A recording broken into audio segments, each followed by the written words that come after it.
Well, thank you very much, Tina, and I'd like to thank everyone for joining us here today for what we believe is a very appropriate announcement. And in April of 18th and 19th of this year, Canadians in Nova Scotia and right across the country witnessed a heartbreaking series of events unfold. These events were shocking and deeply concerning to all Canadians. They devastated families, friends, and they had an enormous impact on communities. And as law enforcement officials shared what they had learned in the days and weeks that followed, many people have quite rightfully asked for a comprehensive review of how such a tragic event could have taken place. They want to know about all of the circumstances that led to it, and perhaps most importantly, they want to know what we must do to make sure that it does not happen again. And today, Minister Furey and I are announcing that we are jointly taking action together. The governments of Canada and Nova Scotia are launching a joint independent review of the April events to be conducted by a 3-member independent review panel. The 3 panel members will include the Honourable Michael MacDonald, who will chair the panel, the Honourable Anne McClellan, and Ms. Leanne Fitch. These 3 individuals are prominent and experienced Canadians, and they have been selected because of their expertise in judicial fact-finding, independence, their knowledge of public safety and policing, and an understanding of the federal and provincial relations, roles, and responsibilities. Former Chief Justice Michael MacDonald served as the Chief Justice of Nova Scotia until his retirement in 2019. And as Chief Justice, he has led or promoted several very significant judicial outreach initiatives with Nova Scotia's Mi'kmaq and Black communities. He has also led initiatives to enhance the diversity on Nova Scotia's benches, including a judicial mentorship program for Black and Mi'kmaq lawyers, and Justice Day camps for students from Nova Scotia's marginalized communities. After retiring from the bench, he joined Stuart McKelvey as counsel, and in that capacity has continued to promote similar initiatives through the firm's Diversity and Inclusion Committee. We are very fortunate to have his leadership and his wisdom in chairing the panel for this review. The second member is Anne McClellan. Anne was born and raised in the North Shore of Nova Scotia and is currently a senior advisor in the Public Policy Practice Group with Bennett Jones. She obtained her law degree from Dalhousie, where she later served as its chancellor. She has a master's degree in law from King's College in London and has also taught law at the University of New Brunswick and the University of Alberta. Anne served 4 terms as a member of Parliament, and during that time, she served in very significant roles as the Deputy Prime Minister of the country and was responsible for several important federal ministerial portfolios, including public safety, and served as the Justice Minister and Attorney General of Canada. Our panel is rounded out by Leanne Fitch, who retired after 34 years in municipal policing in 2019, including 7 years in which she served as the chief of the Fredericton Police Service. Ms. Fitch is a former roundtable member of the Provincial Department of Public Safety on Crime Reduction and Domestic and Intimate Partner Violence, and served as a member of the New Brunswick Domestic Violence Death Review Committee. She has taught criminology at St. Thomas University, and she is a published author on many topics, including intimate partner violence and community policing. Leanne also served as the past chair of the Canadian Association of Chiefs of Police Crime Prevention, Community and Safety and Wellbeing Committee, and she was instrumental in developing their national framework for intimate partner violence. I want to thank, and we are very grateful, that Justice MacDonald, Ms. McClellan, and Ms. Fitch have agreed to conduct this review on behalf of all Canadians. Their review will include a comprehensive look into the causes, context, and the circumstances that gave rise to the terrible and tragic events that took place in April of this year.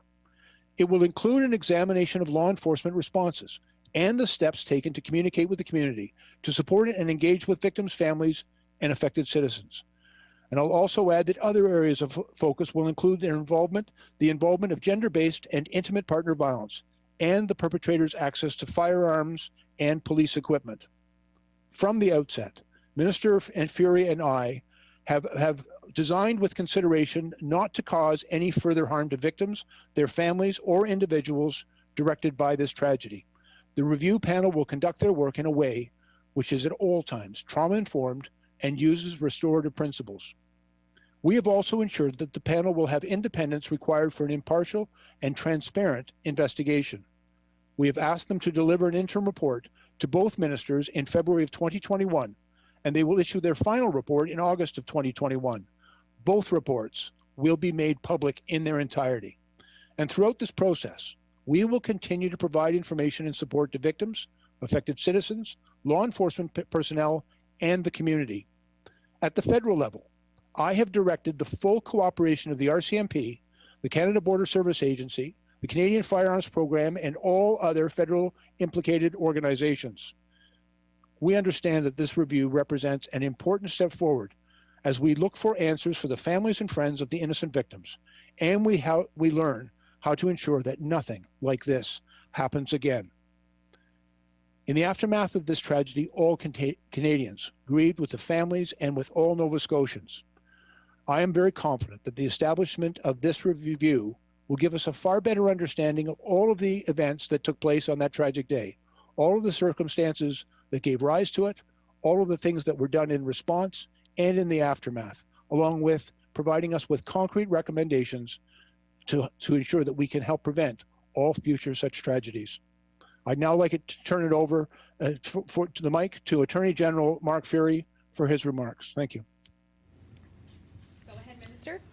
Thank you, Tina. On April 18th and 19th, Nova Scotians endured a tragedy that few can comprehend. The weeks since have been a time of many emotions and mourning in our province.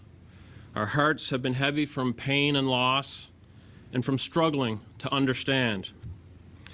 It has also been a time of reflection and questioning. We all have questions about how this happened, especially the families of those we lost, as well as the survivors. I know they are trying to make sense of why this happened to them. It's hard to find words that adequately express and capture the pain of 22 fellow Nova Scotians lost in this way. And it's hard to find words that explain the trauma so many Nova Scotians are experiencing. Nova Scotians have faced tragedy before. Those days in April were two of our province's darkest days. However, we cannot and will not let those days define us. Instead, we must aim to be defined in how we respond. Our response must aim to be constructive action to help our communities be safer. Our response must aim to do all we can to prevent such events from happening again. And our response must be grounded in how we care for each other, especially those who were most impacted. I know Nova Scotians have been waiting for today's announcement, especially the families and others who were most impacted. I've reached out to the families earlier this week.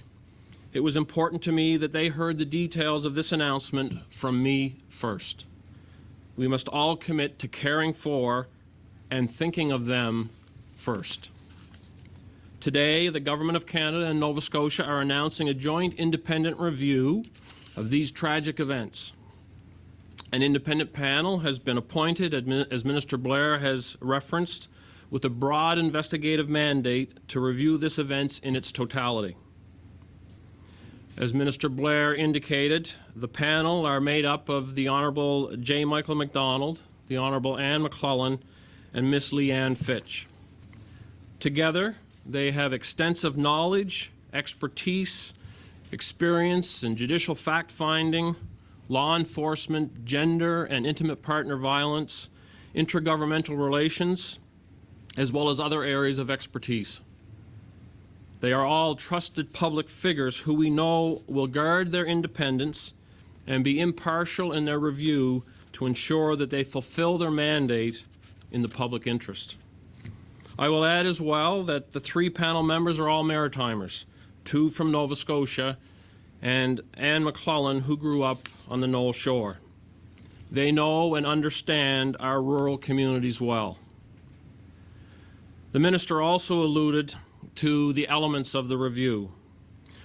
The panel will look at the causes, context, and circumstances of the April tragedy, including the responses of police and steps taken to inform, support, and engage victims' families and affected citizens. We've heard the calls for answers and know that the survivors, families of the victims, and the broader public want a process to get answers.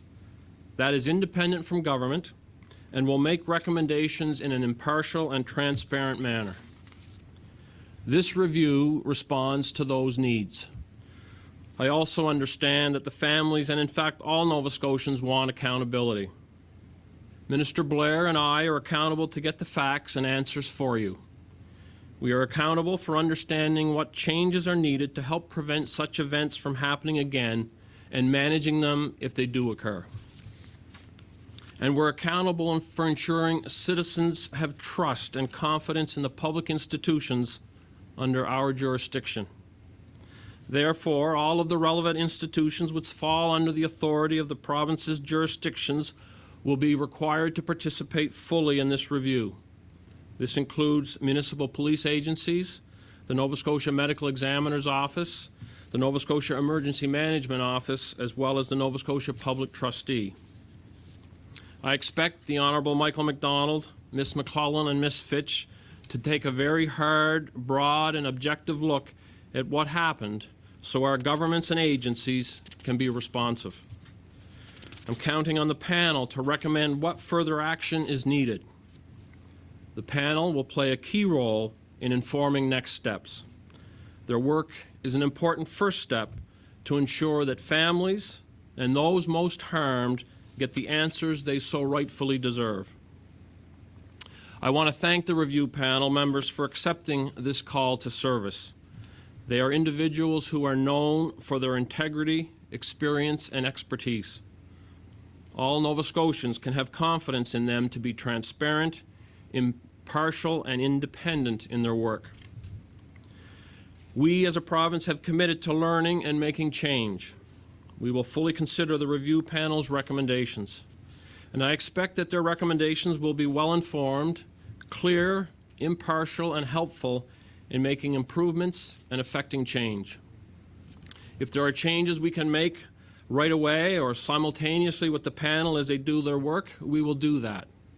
We will act as required and needed throughout this process. The shared resolve of both levels of government is to learn and take action within our respective jurisdictions so that no other family, no other community, no other province suffers such a similar tragedy. This review will be guided by the contractual provisions and principles of independence, transparency, and impartiality. These three principles are fundamental to the work of the panel. We understand the need for public trust and confidence. This is crucial. We have taken steps to ensure the independence, transparency, and impartiality of this review panel is protected. They are also required, as Minister Blair alluded, to consider gender-based and intimate partner violence as part of their work. That is crucial and will happen. This review has been designed to not cause further harm to the victims and their families. The panel will work in a way that is trauma-informed and uses restorative approaches and principles to help ensure no further harm takes place with respect to those individuals directly impacted by this tragedy. Restorative principles will help guide how the panel undertakes its mandate, but it does not change the substance of its mandate to investigate and make findings and recommendations about how to proceed.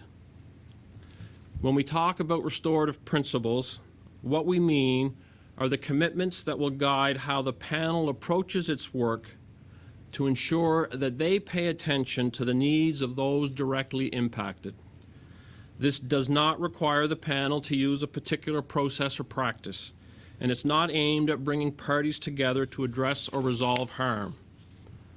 The responsibility to meet the needs of those individuals deeply affected by this tragedy extends beyond this review. Those directly impacted require ongoing support and care. We understand how difficult it has been for victims and their families to seek information and deal with multiple different systems, services, and issues. And we understand that the number of ongoing investigations and review processes may be difficult for families and others most impacted to navigate. Therefore, the province of Nova Scotia is setting up a multi-agency team to provide integrated, streamlined, and coordinated supports for families and others impacted. This team will focus on streamlining and coordinating communications, supports, and services so that the needs of those impacted are met. We will also make sure this is done in a way that is trauma-informed so that the families and others most impacted do not experience any undue harm or further stress in trying to get the support and care they deserve. Before I close, I want to acknowledge and thank the first responders who answered the call of duty on that weekend. They faced horror and challenges that most of us cannot relate to. I know that they too are experiencing pain and trauma that most of us cannot comprehend. I want to thank them for their bravery, their service, and their commitment in keeping us safe. They too have been in my thoughts and in my heart every day since April 18th and 19th. And to the families, communities, and others who were most impacted, we cannot know your grief, but we can walk with you every step of the way through your healing process. I'm confident this review will begin to answer some of your questions and in doing so, contribute in some way to your healing. I want to acknowledge again the sorrow we feel for the loss of your loved ones. They were friends, brothers, sisters, uncles, aunts, parents, and children. It's our responsibility to do right for them, to do right for you, for those who were injured physically and mentally and survived, and for all Nova Scotians in our response to understand what happened, learn from it, and make sure it makes a real and lasting difference. We have a duty to those we lost, to do no less. A duty to Tom Bagley, Kristen Beaton and her unborn child, Jamie and Greg Blair, Peter and Joy Bond, Corey Ellison, Gina Goulet, Lillian Heislop, Don Madsen, Frank Gulenchin, Lisa McCulley, Sean McLeod, Alana Jenkins, Heather O'Brien, Jolene Oliver, Aaron Tuck and their daughter Emily Tuck, Constable Heidi Stevenson, Elizabeth Joanne Thomas and John Zoll, and Joey Weber. Thank you. I now invite Parliamentary Secretary Joel Lightbound to deliver his remarks in French. Go ahead, Joel. Merci beaucoup, modératrice. D'abord, d'entrée de jeu, permettez-moi simplement de m'excuser de ne pas pouvoir me joindre à vous par vidéoconférence pour des raisons techniques et permettez-moi aussi de remercier le ministre Furey et le ministre Blair de me permettre de joindre ma voix à la leur pour cette annonce qui est non seulement importante, mais qui est aussi nécessaire. En Nouvelle-Écosse et partout au pays, les Canadiens et les Canadiennes ont été témoins d'une série d'événements horribles et déchirants les 18 et 19 avril dernier. À mesure que les services policiers ont transmis ce qu'ils ont appris dans les semaines après l'incident, bon nombre de personnes réclament un examen complet de ce qui s'est passé. Aujourd'hui, on passe à l'action. Les gouvernements du Canada et de la Nouvelle-Écosse lancent un examen indépendant conjoint des événements d'avril. Cet examen sera mené par un comité indépendant composé de 3 membres. Les 3 membres du comité sont l'honorable J. Michael MacDonald, qui sera président du comité, l'honorable Anne McClellan et Mme Leanne J. Fitch. Ces Canadiens expérimentés et ces Canadiennes expérimentées et dignes de confiance ont été choisis en raison de leur indépendance, leur expertise en enquête judiciaire, leur connaissance de la sécurité publique et des services policiers et de leur compréhension des relations, des rôles et des responsabilités entre le gouvernement et les gouvernements provinciaux et le fédéral. Michael MacDonald était le juge en chef de la Nouvelle-Écosse jusqu'à sa retraite en 2019. Comme juge en chef, il a mené plusieurs projets d'intervention au sein des communautés noires et Mi'kmaq de la Nouvelle-Écosse. Après sa retraite, il s'est joint au cabinet de Stuart McKelvey comme avocat. Anne McClellan est née et a grandi à Knowles Shore, en Nouvelle-Écosse. Elle a obtenu son baccalauréat en droit à l'Université Dalhousie. Elle est actuellement conseillère principale avec le cabinet Bennett Jones LLP. Elle a été vice-première ministre du Canada et elle a été responsable de plusieurs portefeuilles ministériels fédéraux, notamment la sécurité publique, la justice comme procureur général. Brianne Fitch a pris sa retraite, quant à elle, en 2019, après 34 ans dans le domaine policier, notamment comme chef de la police de Fredericton pendant 7 ans. Elle a enseigné la criminologie à l'Université Saint-Thomas. Elle est une auteure ayant publié des livres sur plusieurs sujets, notamment sur la violence conjugale et la police communautaire. Ce comité important aura comme mandat de mener un examen approfondi. Cet examen va comprendre une évaluation complète des causes, des contextes et des circonstances qui ont permis aux terribles événements d'avril de se produire. De plus, l'examen portera sur l'intervention policière ainsi que les mesures prises pour communiquer avec la communauté et pour soutenir et mobiliser les victimes, les familles et les citoyens impactés. L'examen sera également axé sur la violence conjugale et la violence misogyne ainsi que l'accès aux armes à feu. Cet examen se fera avec un aspect de justice réparatrice afin de ne pas causer plus de tort et de mal aux victimes, à leurs familles et aux personnes touchées directement par cette tragédie. Le comité d'examen va effectuer son travail en tenant compte des traumatismes vécus. Et on a également veillé à ce que le comité ait l'indépendance nécessaire pour mener une enquête impartiale et transparente. Le comité transmettra un rapport provisoire aux 2 ministres, Furey et Blair, en février 2021 et un rapport définitif en août 2021. Ces 2 rapports seront rendus publics. Cela dit, le travail du comité n'est qu'une partie d'un processus qui se veut beaucoup plus grand. Tout au long de ce processus, on va continuer de collaborer afin de fournir des renseignements et du soutien aux victimes, aux citoyens touchés, aux membres des forces de l'ordre et à l'ensemble de la communauté. Au niveau fédéral, le ministre Blair a réclamé la collaboration entière de la GRC, de l'Agence des services frontaliers du Canada, du Programme canadien des armes à feu et des autres organisations impliquées. Tous les Canadiens et toutes les Canadiennes offrent leur support aux familles des victimes et à tous les Néo-Écossais. Nous sommes sûrs que le comité d'examen qu'on annonce aujourd'hui va nous permettre de mieux comprendre ces événements et va nous donner des recommandations afin d'éviter que de telles tragédies se reproduisent. Merci beaucoup. Merci. We will now open the floor to questions. Nous allons commencer la période de questions et réponses. To give everyone a chance to participate, please limit yourself to 1 question and 1 follow-up. Please begin your question by identifying yourself and naming the media outlet you represent.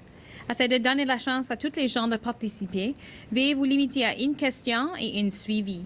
Veuillez commencer votre question en vous identifiant et en nommant l'organe de presse que vous représentez. Operator, please proceed with our first question. Nous sommes prêts pour notre première question.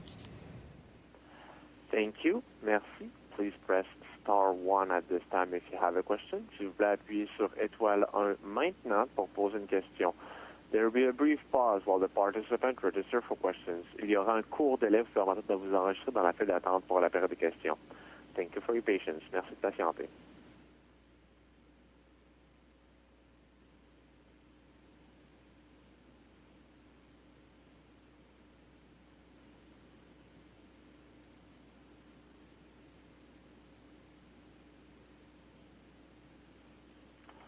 The first question, la première question, is from Lindsay Armstrong, all Nova Scotia. Please go ahead, your line is open. Votre ligne est ouverte.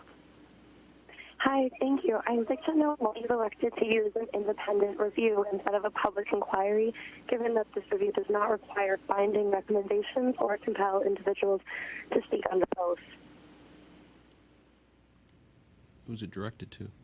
Lindsay, who is your question directed to? Which minister? Or no.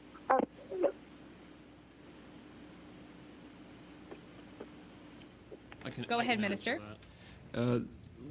In the work that took place among both governments as we reviewed all of the options, we felt that the review process itself provided the most timely opportunity in setting up a panel and the most timely opportunity for the earliest responses. We've seen in the past it takes extended periods of time to set up inquiries. We were focused on finding answers. We've heard the concerns of the families and communities, and although not everyone may agree with the review process, it enables us to gather that information at the earliest opportunity and to find recommendations that we are able to act on at the first opportunity. I would also say that specific to your comments around binding recommendations, whether it's a review or an inquiry, recommendations are not binding in either environment. It's the commitment of individual governments to ensure that recommendations are implemented. And I think I can speak for both Minister Blair and myself that that is our objective.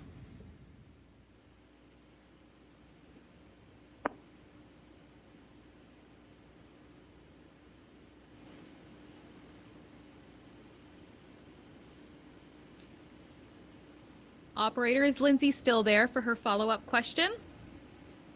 Hi, yes, sorry about the issue there. And my follow-up is, why did it take 3 months to arrive at this decision? The work that both governments have undertaken to establish and build the mandate and the terms of reference took a considerable amount of time. We also recognize that the panel itself, the review and the panel, had to be a panel of those individuals with the broadest experience relevant to the scope of the review and the content of the terms of reference in the areas we wanted to focus on. And that took time to identify those individuals with that specific background and experience. And as we've both indicated, that experience in judicial fact-finding, that experience in the areas of gender-based violence and intimate partner violence, that experience in understanding government, provincial and federal relations, public policy, was critical to ensure that the review panel was positioned to be successful. And in these circumstances, that took time. And I want to extend to the family members that if that time we've taken to ensure we get the answers you want caused further grief to you, I want to apologize to you for that. We understand this is very difficult. And Please identify what minister your question is for. Go ahead, operator, with the next question. Thank you. Merci. The next question, la prochaine question is from Nicole Nunro, Halifax Chronicle. Please go ahead. Your line is open. Votre ligne est ouverte. Yes, I'm looking at, this would be for Furey, who is going to oversee, to make sure that the RCMP fully cooperates and the government jurisdictions fully cooperate with the inquiry, or sorry, the independent review? So that's actually a question best directed to Minister Blair, but as he indicated earlier, he has the authority to provide direction to the Commissioner of the RCMP. I will defer to my colleague. Yeah, thank you very much, Mark. And as indicated, I have an authority under the Public Safety Minister of Canada has an authority under the RCMP Act to direct the Commissioner of the RCMP and also the President of CBSA and other implicated foreign ministries and organizations and departments to fully cooperate in this investigation. And I've given that direction. I will also assure you and Nova Scotians that the RCMP is also very, very keen to ensure that all of the facts of these circumstances are made known, and as well also keen that there are lessons that can be learned in order to improve the quality of the response and to ensure that such a tragedy never happens again. And so I have exercised my authority to direct the full cooperation and as well.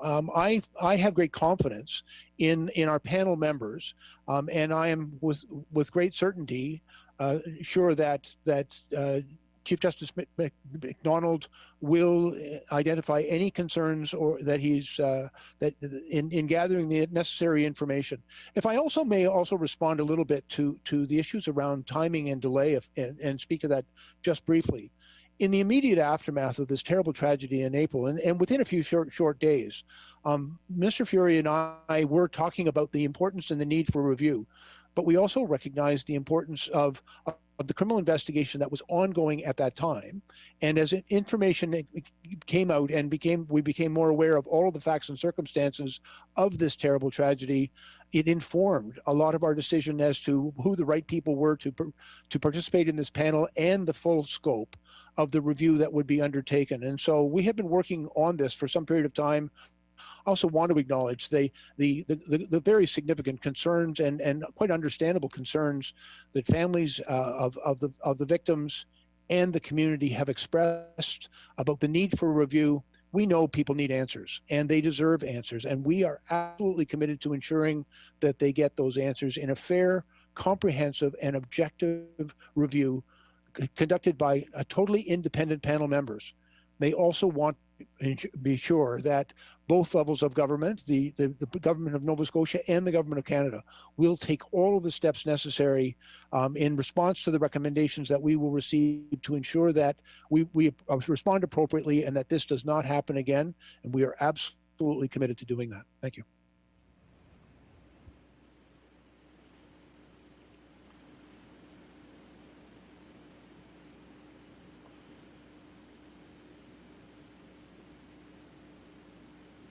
Go ahead, operator, with the next question. Thank you. Merci. La prochaine question, the next question is from Jean Laroche, CBC News. Please go ahead. Your line is open. Votre ligne est ouverte. Thank you very much. I just want to ask Mr. Furey, this is not what the families asked for as early as yesterday when they marched to the RCMP headquarters or detachment in Truro. Many of them said they wanted the process to be open and fully public. This doesn't even come within a country mile of that, and I wondered why you didn't heed what these families were asking of you. We looked at a number of factors in exploring the options that we had available to us, including the families and others who were quite vocal in expressing their desire for answers. And in that, we identified collectively a focus on independence, transparency, and impartiality. And those are the core attributes of an inquiry as well. And we feel with all of the elements of this review and the scope that it will encompass, that this review, bearing in mind that focus on those attributes, will in fact get the same outcomes and answers that families and others are looking for. I just wondered, Minister, though, what was the downside of having this a fully public inquiry? When we look at recent inquiries, and I'll be specific to the restorative inquiry for the Home for Colored Children, one of the outcomes of that inquiry was that governments had to do things differently. That a focus on a human-centered approach to the needs of individuals, and in these circumstances to the needs of the families, the hurt and emotions that families are experiencing. We have to be attentive to that. That the response and work is trauma-informed.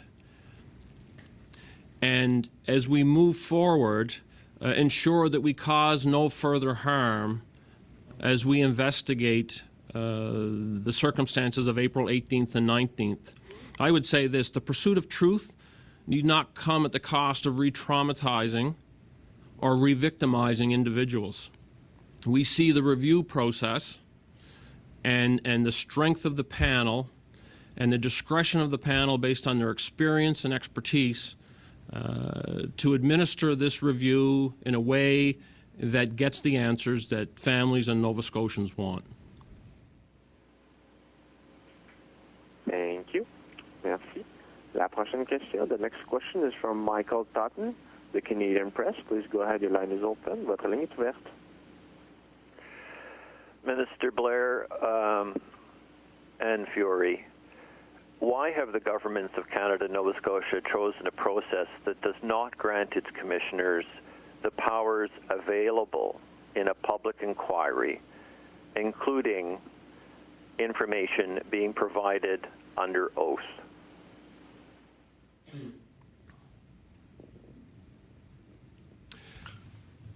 Go ahead, Mark, please. I'll go back to some of my previous comments. When we looked at the options available to us, and we considered all of those options, for us, the ability to get answers as quickly as we could, we recognized that standing up an inquiry was going to take considerable time. We have an inquiry on the go in the province as we speak. It took 2 years to establish that process. We heard loud and clear that people wanted answers. We heard loud and clear that people wanted early changes so these circumstances could be managed or mitigated into the future. We recognized that a review allowed us to take an early approach to set up this process in as quick a way possible so that we can ask those questions, secure those answers, make changes as we progress through the process, and implement those recommendations once the panel completes their work the end of summer in 2021. And if I may simply add to that, we also wanted to ensure that the families of victims and community was at the center of this review. That it was designed in such a way as to be restorative in nature, and to work with those communities. And quite often, in my experience in public inquiries, the families of victims have very little standing in such a legal instrument. What we listened to and heard very clearly from Nova Scotians and from the victims' families is they wanted answers to exactly what happened, all of the circumstances that gave rise to this terrible tragedy that occurred, and they also wanted to ensure that it never happened again. And after very careful consideration, we believe that, first of all, the composition of the expert independent panel that we are putting in place today contains such a broad range of experience and expertise that it has an extraordinary capacity to provide those answers and to get to come with recommendations that will inform future government decision making to improve the response to these type of tragedies and to prevent them.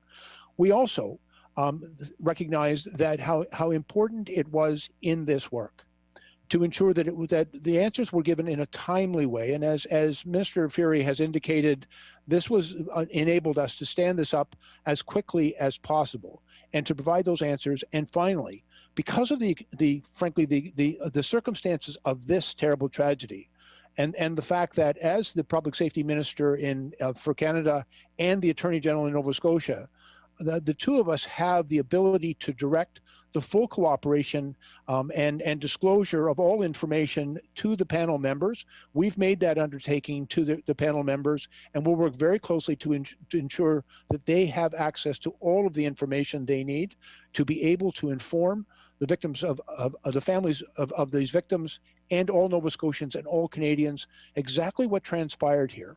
And this does not, the conduct of a review does not preclude other legal processes. A criminal investigation or subsequent charges, should they be appropriate, can still proceed. Civil matters can still proceed. There are other forms of resolution that are available to the people that are involved in this terrible tragedy, but we can get the answers. And through the expertise of the people that we've appointed to this panel, we believe that this is the best way. And what we heard very clearly, people need those answers, and they need them as quickly as possible.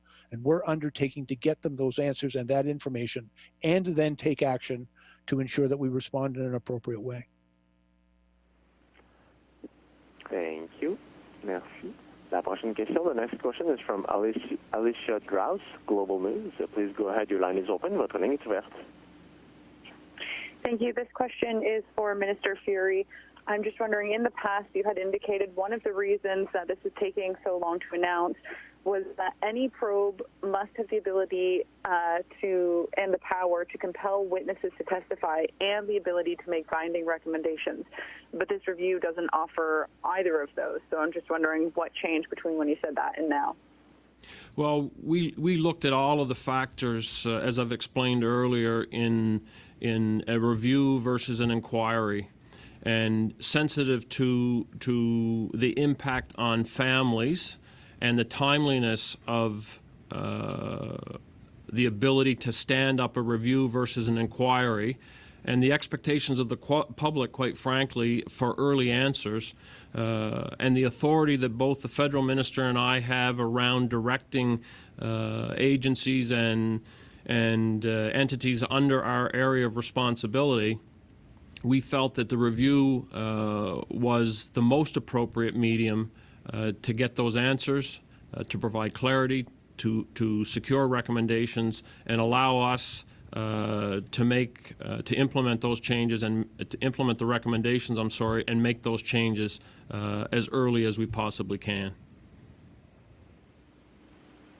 I understand that's why maybe you chose to go this route, but again, in the past that you said any probe must have the ability and the power to compel witnesses to testify and make binding recommendations. So why did you backtrack on those previous comments?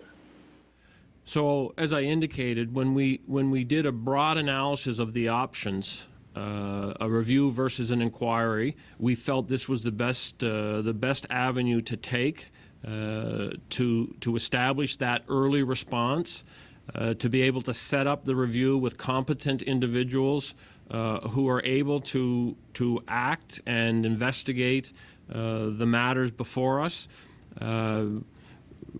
Relative to recommendations, as I've indicated earlier today, recommendations are not binding in either of an inquiry or a review process. It is the commitment of governments to implement those recommendations, and that is our intent in these circumstances. The panel will do what I believe to be exhaustive, competent, and thorough work, and we look forward to the recommendations. Thank you. Merci. La prochaine question, the next question is from Tim Bousquet, Halifax Examiner. Please go ahead. Your line is open. Yeah, thank you. A couple questions here. One, my understanding is that both the federal and provincial governments, the cabinets, have the power to name the three panel members as commissioners, which would give them subpoena power and the ability to compel testimony. Would your respective governments do that? I'm quite confident in the skills and experience of the panelists and their pursuit of independence, that they will be able to gather the information they need over the course of this investigation, this review, to get the answers we need. And I'm very confident that the recommendations they present to our governments next summer will allow us to effect change. I'm very confident the panel can achieve their work. If I may also respond, I share that confidence. I think we have been very fortunate in that we've been able to identify and they've agreed to serve and to offer their services and their expertise. I think all three of the panel members are people that bring a vast amount of experience and expertise to this. They are absolutely unwavering commitment to our full cooperation, the full cooperation of the agencies and departments under which we have authority, and I believe they have the necessary authorities. I also have great confidence in their experience and their ability, and I'm also certain if they have any difficulties encountering in obtaining the information that they require, they'll advise us of that. But I believe we have provided them with the appropriate level of authorities. And in my experience, when we have the opportunity to have people with this level of expertise, they are able to do the job. Let me also assure the families and Nova Scotians, we know they want answers. We all want a full, comprehensive, and independent review of all of the circumstances that led up to this terrible tragedy. We want to ensure that we learn all of the lessons and take the necessary steps to make sure it never happens again.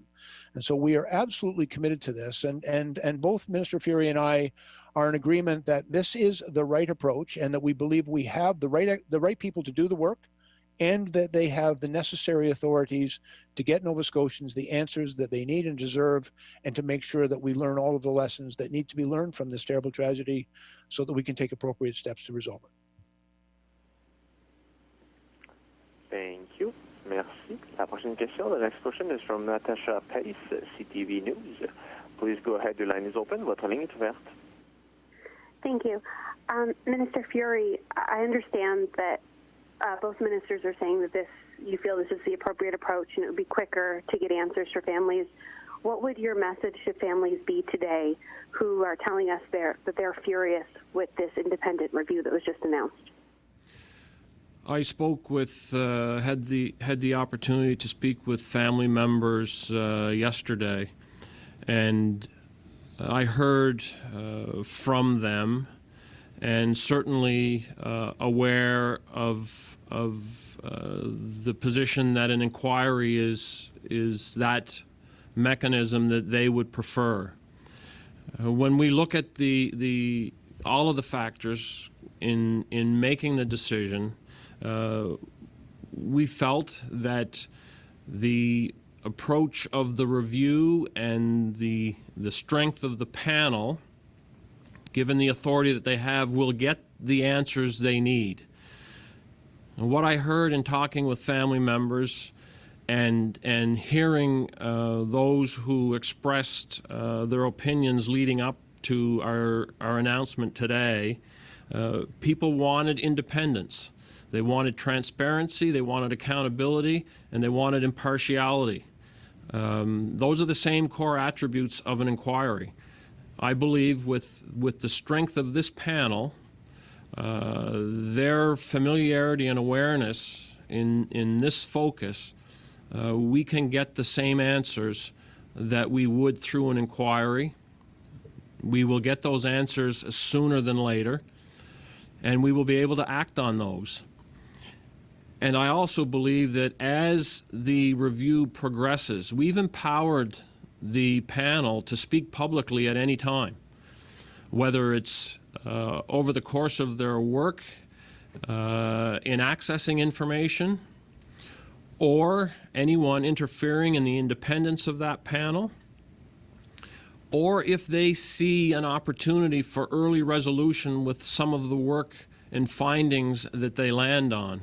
There's no doubt in my mind, if there are early opportunities through the review process, that the panel will be quick to share those findings and allow either of the federal or provincial governments to act on those and affect early change. I believe, and I share this with the families, we have an opportunity for an earlier approach, earlier resolutions, and a greater opportunity to make change much quicker than we could through the inquiry process.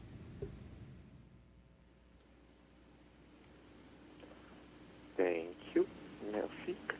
The next question, la prochaine question. I'm sorry.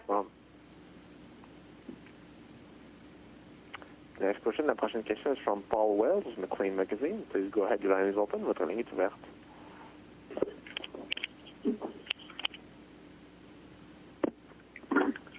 I could read you the list of all the people who asked for a public inquiry with authority to compel testimony under oath. That list of persons and organizations would be hundreds of names long. Can you name for me which person or organization asked you for a process that could not compel testimony under oath? Who asked for that? There was no one that outright asked for a review. We looked at all of the factors in comparing a review to an inquiry. As I said earlier, the opportunity to respond in a much quicker way to the work is through a review, and we believe that the authority that both the minister and I have give us that opportunity to come to findings and to be able to implement recommendations much quicker than we ever could in an inquiry. Okay. People have been wondering what's been going on between you for 3 months now. Do you ever worry that when you claim to be seeking a timely resolution by taking 3 months to come up with a process, and when you claim to be putting families at the center of the process by ignoring their specific requests, do you worry that you're bringing the general administration of justice in this country into disrepute? Not at all. I believe the analysis that we have done in comparing a review to an inquiry identifies the same elements, the same core attributes. People have asked for independence. They've asked for impartiality in decision making. They've asked for transparency. Those elements exist here in a review process. We have a panel that brings significant expertise to this environment, to this review. They have the authority and directions of the ministers at their disposal. They have the opportunity to speak publicly if there are barriers or obstructions. I believe the review, given all of the factors and our ability to stand it up early and to get early response and early recommendations, is what we all want collectively. Thank you. Merci. We have a follow-up question from Natasha Pace from CTV News. Please go ahead. The line is open. Votre ligne est ouverte. Thank you. Could you just explain a bit about when this process will actually start, and I guess the timeline a bit, like how involved will families actually be in this review? So the review, the panel are prepared to start work right away. To be honest, we've identified a start date of the end of August. There's some administrative matters for the panel to get them set up in office space and those types of things. But the panel is ready to start their work. We look to a midterm report by the end of February 2021, and we look to the final report by August of 2021. Thank you. Merci. La prochaine question, the next question is from David Ljunggren from Reuters Canada. Please go ahead, the line is open. Votre ligne est ouverte. Thank you. A couple of questions for Minister Blair. Minister, there's been a lot of criticism of the RCMP's actions before, during, and after the incident. To what extent did these criticisms encourage you to announce this review? Yeah, thank you for the question. First of all, let me say that public trust in policing services is absolutely critical to keeping communities safe, and we listen very carefully and continue to listen to concerns that are expressed by the people of that community and in Nova Scotia about the police activities and response, both prior and during this event. And so certainly, we're highly motivated to ensure that the people who have questions, particularly the families of the victims, deserve answers, and we are absolutely committed to getting them. I also want to acknowledge that, let us also acknowledge the incredibly difficult job and the tragic circumstances that the police were responding to on April 18th and 19th. Many of those officers responded with remarkable courage. I'm also very mindful that Constable Heidi Stevenson lost her life as part of this tragedy took place there. I believe absolutely that all Nova Scotians, including those who serve in policing in that community, deserve and need answers. And we are absolutely committed to getting them those answers. And I appreciate that there may be a number of different opinions as to what legal instrument might be utilized to do this, but in our collective judgment, this is the most timely and appropriate way to proceed. And so we are proceeding to work hard to get those answers. We've impaneled 3 extraordinary individuals who bring an enormous level of expertise, experience, and wisdom to this important work. We've given them a totally independent and comprehensive, objective mandate to conduct this review and to get the answers that people seek. I do understand some of the concerns that are being expressed, but ensuring that people get the answers and that we ensure that the policing services, not just in Nova Scotia, but right across Canada, are the quality of policing services and response that Canadians deserve and need to be safe in their communities. We're highly motivated, and the circumstances of this tragedy, we are all committed to ensure that such a tragedy can never happen again in Canada. There are lessons to be learned here. We are committed to getting all of those facts, all of that information, learning those lessons, and taking the steps necessary to keep Canadians in Nova Scotia and across Canada safe. And so we're highly motivated by the need for, and have confidence in this panel to get us those answers and to give us the advice that'll help us respond appropriately. And how concerned are you with some of the things you've been hearing about the RCMP's actions before, during, and after the killings? I, like many Canadians, have questions, and I have some insight into the response, but I believe that there is more information that must be made known to all Canadians. We know the families of victims have questions about all of the things that transpired leading up to this tragic event, what was done in response. I know there were questions about the communications at the time and subsequent to this tragedy. And so I believe that there is a great deal that we need to learn. And I am very confident in the panel members that we have impaneled to do this important work. They bring a level of experience and expertise, and they have a very broad mandate to get us all the answers that we seek and to give us advice. And I think we've got the right people to give us the advice on how we can improve the response for all Canadians in the future. And I believe that's also exactly what the law enforcement agencies who were involved in this response want as well. We have time for one more question. Nous avons le temps pour une dernière question. Go ahead, operator. Thank you. Merci. The last question is from Todd Battis, CTV News. Please go ahead. Your line is open. Votre ligne est ouverte.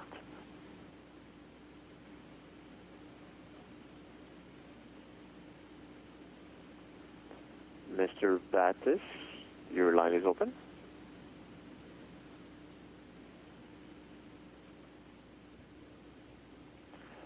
Okay. The last question is from Steve McKinley, Toronto Star. Please go ahead. Your line is open. Votre ligne est ouverte. Hi, this question for Minister Furey. I'm just going to go down the list here. You've got a panel that can't compel testimony under oath. You've got recommendations that aren't binding. You've got testimony from families going to be confidential. You've set up a panel that most of the families that we've talked to are opposed to. They're unhappy with the process. How do you foresee this particular panel restoring any kind of public trust? I didn't get all of your question, but I'm going to deal with the two parts I heard. You talked about compelling witnesses. Issuing of subpoenas is not the only way to source or to gather information. We've empowered this panel. We've given direction to the agencies and entities under our authority. We've empowered the panel to speak publicly if anyone interferes with their independence and any obstruction in their ability to gather the information they need.